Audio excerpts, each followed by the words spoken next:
Now, you may think, well, what if both of us are nervous? No, one of you's a little skeptical or antennas are up or something. And that could be a character thing, and it could always flip. It can flip. You don't end up having to be the alpha, but it can kick off that way.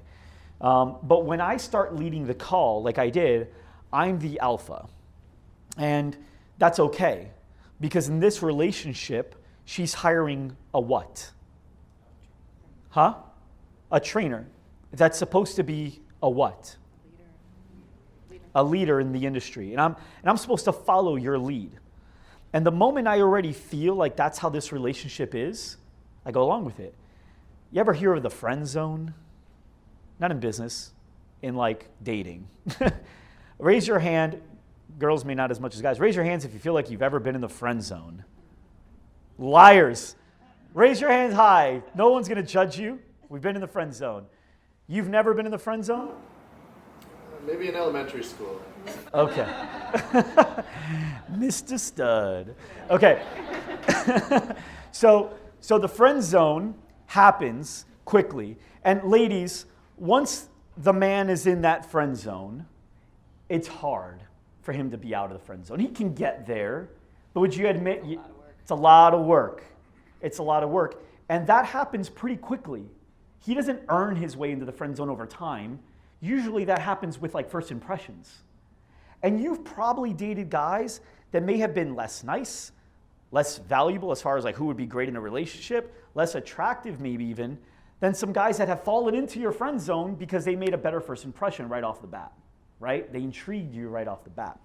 And so it's very important that you set the relationship right away of not being the non-alpha. You don't want to be the alpha. I got to be the alpha. You're hiring me because I can teach you things. You want to follow my lead. You need someone to hold you accountable. That's why you're here, because you have machines and dumbbells and all that stuff at big box gyms, but you need someone to take your hand and walk you through this to your results, right? And the moment you feel like that relationship isn't there, it's going to take a lot of work on my end for you to feel like that's going to happen here. A lot of the sales are made quickly, very, very quickly, and they're subtle. We think they're big things. If we're looking for the one-liner or the one thing that'll get you there, it's not going to happen. It's actually these subtle little things, these questions, these fist bumps, these little things that you saw me do that actually get her there. And that little thing like answering the phone and asking her what her name is, and when she answers, asking her how her day is, and when she answers, asking her is she a member? When she answers, asking her how she heard about it, and going all the way through, that's me leading the call, and she's following whose lead? My lead, right? And so now when I say, can you be here at 5 o'clock? You're going to say yes. Now, holding somebody accountable and challenging them to be there and show up on time is going to rub them the wrong way if they felt like the alpha the whole way. Again, this is all subconscious. You understand that, right? They're not thinking I'm the alpha. They're not thinking they're not going to be a good leader. They have no idea. Just like when you first meet a guy, you're not like, oh, he's going to be a good friend forever.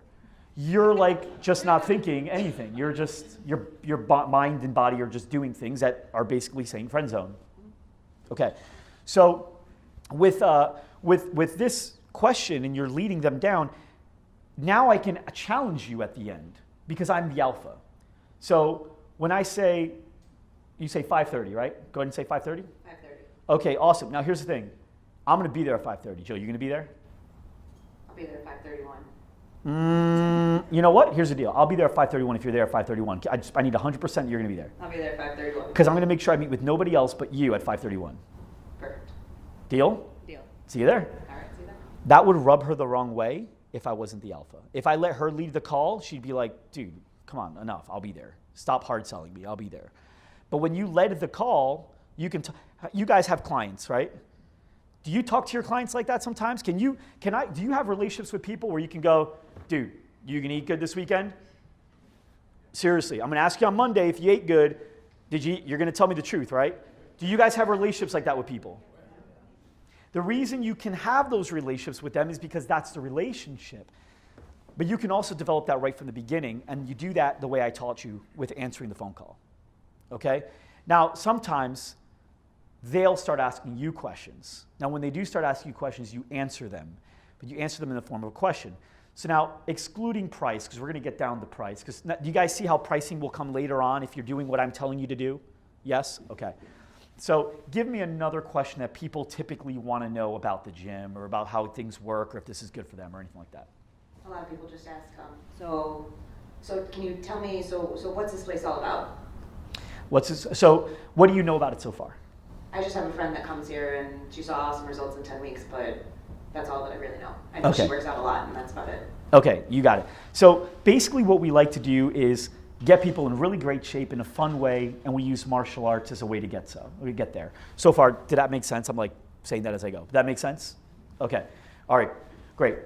Is that kind of what you were asking for? Yeah, I want to know a little bit more as to how you get results. So what do you do on a daily basis that makes that happen? Got it. So we actually do focus on nutrition.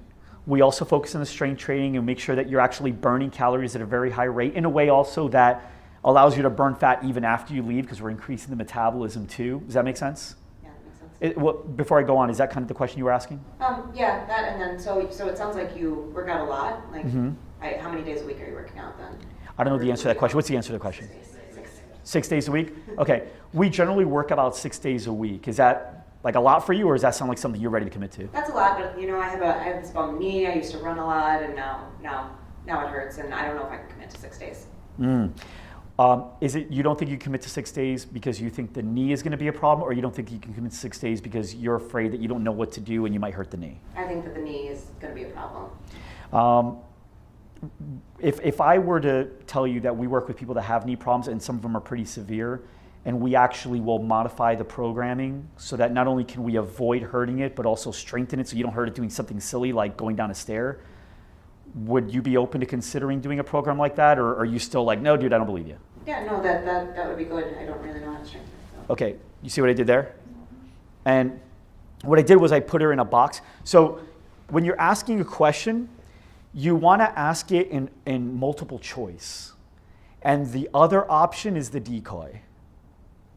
The other option sucks. For example, gotta stand up. Oh, Rhea. Let's get Rhea up. So Rhea, are you going to implement the stuff that we talked about today, or is everything I just said like the worst information in the world? No, definitely. Okay, what? Yep. Sam, do I do that all day? So it's not the worst information in the world, right? So we just finished working out, right? Just finished your workout, just took you to a workout. All right, awesome job, Rhea. So was that a good workout, or was that just like the biggest waste of time? It was a good workout. Why? Okay, that's it. I know that sounds so simple and stupid, but it does what you need it to do. Because if you say, how was the workout? It's very different. I know it seems the same, but it's very different. Yeah. Do you feel how it's different? Yeah. Oh, yeah. So think about, ready? Right. Hey, how was the workout? Look, it takes longer to answer. Yeah. It's the same question, and she knew what question was coming. She looked to the right. And she's making this shit up. She's pulling this out of her ass right now. She doesn't even... She knew a question was coming. She already rehearsed it. And she knows what the workouts are really like, and she couldn't answer it in a reasonable amount of time. Now, that hesitation subconsciously to her gets her to wonder if she even liked it at all. But if I make it an obvious multiple choice, so what'd you think of the workout? Was that good, or was that just like the biggest waste of time? It was great. Boom, quick. Can't not answer that because she knows it's not this. It's a no-brainer. And so she doesn't need to think about it. Does that make sense to everybody? So far, is this stuff valuable, or is it the biggest waste of time? All right. My employees are doing to me. Chloe had done this where she goes, I told her I want a big whiteboard. The size of the wall is like twice the size it is. I go, Chloe, I want a really huge whiteboard. I want this thing in there. Can you please bring it in? Because we create funnels that are like that long. And she goes, yeah. And then she calls me, and she knows me. She knows how much I want things the way I want things, you know? And she goes, hey, Mike, the people said they can't get a big whiteboard like that all the way up the stairs, but they said they can get 2 whiteboards up and put them side by side. Is that good, or is that just like the worst idea? And I go, Chloe, you got it. You're doing it. It's not the worst idea. Let's get those bad boys up there. So you're good. You can sit down now. So we're going to get somebody else up here. Yeah. Thank you very much. Round of applause. Where's Zoe? Let's get Zoe up here. Mm-hmm. Zoe. Yeah, I'm going to do that again. Ready? Zoe. All right. You're new to this thing, right? Kind of, sort of, not really. Yeah. What's kind of, sort of? To ownership and all that fun stuff. But Okay, that's right. So new to this stuff. behind Okay. the curtain. I'm going to give you, I don't need two, right? No. Surround sound like Arce, nothing for Zoe. Okay, so have you been in a sales pitch yet? I have. You have. Okay, so how did that go? Amazing. Tell me about how it went. No, I mean, typically. By the way, the reason I brought you up here is because from what I understand, you actually have a really good sales background. Decent, yeah. Okay, so Yeah, tell me how it went. I'm gonna again under-deliver, under promise, over-deliver with my stuff. Now, hold on. Yeah. Everyone's contrary by nature. What if I had said, now I heard you really don't have a good background in sales at all. What would you have said? You're a liar. Isn't it great? You see this shit happening? Like, it's just so crazy, but it's true. I complimented him, and instead of accepting it, he had to literally you couldn't help yourself. You had to, decent. Right. You know you're good, dude. Okay. People are saying it. Okay, so go ahead. So tell me how it went. So I was trained in sales by Best Buy and stuff like that. So I basically kind of very similar to how you're doing with lots of questions. What are you looking for? Where have you worked out before? What did you like? What did you not like? I kind of attribute it to giving myself bullets and ammunition.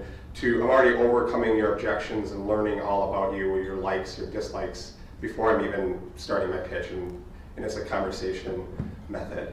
And I mean, honestly, our conversion rate at our gym once we get them in the door is pretty significant. So, Stop right there. Yeah. Okay, now, you were done with that sentence, weren't you? Yeah. Why do you think he kept going? Huh? I gave him the space. What do people do when they have space? You were done with that sentence. Correct.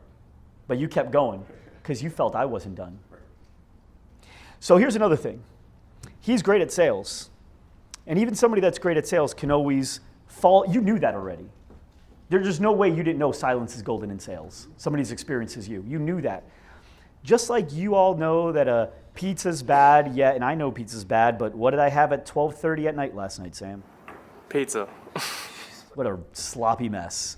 I was so hungry, and my flight just landed, and I had to get something, and the only thing that delivers to this hotel that late at night is a pizzeria right around here, and I had a bunch of pizza. The point is, though, we all know things, and we will either forget them, or I have been leading this conversation. Because I'm leading the conversation, you're not in control. Not to say that you have no control, but I want you to understand in this relationship, me up here, you up here, because of this, I am able to, just with a matter of doing this, like I was doing, let you keep going. Keep going. I could have let you could have gone for another 5-10 minutes. You know that, right? Literally, yes, I could have. Yeah. And when you guys are selling, too many people interrupt. You need to shut your mouth. Because a lot of times they'll sell themselves into it, number one. But number two, finishing someone's sentence is cute in a relationship, but it's deal breaking in business. Sometimes you're wrong. And when you're right, you're doing it wrong because it's supposed to be their idea, not yours. You're literally stealing your own sale. So, where are you from? Rochester, Minnesota. Minnesota, really cool. Actually, you know what? One of my favorite players of all time is Kevin Garnett. Did you watch him play? Absolutely. Yeah, he's I should have just never said that. Now, some people will find something to tie into that, right? Because why? Some people don't like him. Well, no. Why did I say that? Build rapport, right? How many kids you got? 2. Oh, I got 4 kids. Really? Shut up, Mike. No one cares about your kids. Is he here? How much interest did you have in my kids sitting down here to get results in fitness? None. Zero. Did you even know you were going to talk about Kevin Garnett today? No, I did not Are expect you it. going to go home happy you did? Yes. Really? It's a big ticket. He is actually, you know what, for you guys, that was like your only guy ever. So, so Kevin Love was like a potential possible. All right, so what I want to get across here, guys, is you want to let them talk as much as you possibly can, and you never, ever, ever, ever, ever, ever want to talk about yourself. Say that. Never talk about. I know why you do it. You feel like it builds rapport. It ruins it. Ruins it. I want to get, stay here, Zoe, because we're going to use you in a minute, but I want to, who's got kids? Raise your hand. Moms only, moms only. Come on up. Come on up. Come on up. Come on up. You two, come on up. No, you're good. Come on up. Okay, I want you all up here. I'll move the chair. So let's back up a bit. Give them some space. We can't get too close. You and I are in the friend zone, right? Okay, go over there. All right, you're all talking. Go ahead and get in like a circle like you're talking, kind of. Okay? You're all just getting together. It's the first time you haven't seen each other in maybe a few days, and you're catching up on things. You've been girlfriends for a while. You know you all have kids. What's your name? Kathleen. Tell them a funny story about what your kid just did. Recently. I like how you're looking to the left, though. Honesty. Can anybody jump in and help with the story about their kid? I Okay. can. So last night we got a call from one daughter that they were sun tanning. One's holding the other one's glasses. Oh, I just wanted to tickle her with some grass. Went into the kitchen, comes back out. Of course, the glasses go flying across the yard, and now the glasses are in 2 pieces. Right? Not so funny, but frustrating. Yeah. But kids will be kids. And Oh, I know. And my Johnny, you should see what he did. Last week, I couldn't believe it, guys. So was I even really listening? Was I even really interested? What do you think all of us were just doing? Waiting for her to, so we can talk about our kids. Oh, that's so funny. Crazy. Right? And then we're all racing, like who can be there first, right? As soon you don't even have a second before you, and then as soon as she says it, we're all like, crazy. And we're waiting for our turn, and we're all gonna go around and around, and we're all talking about our own kids. Raise your hand if you've seen this happen before. And we will top whatever it is. Billy is so good. Oh, I know, my Joey is so good. I'm going to kill Billy. He's such a jerk. Oh, my Cindy is even worse. And we're literally arguing about whose kid is worse just to have the better story about our kid because and our kid represents us, which is why those football dads sometimes are like a terror to have in the stands because when they're watching their kids play football, why do those dads, not all dads, but why do those dads, when they get mad and throw folding chairs, why are they upset? They think their kid represents them. That's Right. how they may have played on the field or whatever. Right, exactly. Because they're not mad when the other kid messes up. Right. So that's it. I just need you guys to create a visual. So when you think about that, you got to remember that. How much time do I have really quick, too? Because I want to get to a couple things, too. An hour. Okay, great. So when you think about that, guys, you got to remember that, what was your name again? Kathleen, she deals with that all day, where she goes to say something about herself, and then somebody else starts talking about themselves to relate. And she gets that all day. How many times do you really get follow-up questions to the kid story? Really? And then what did he do? Has that really ever happened?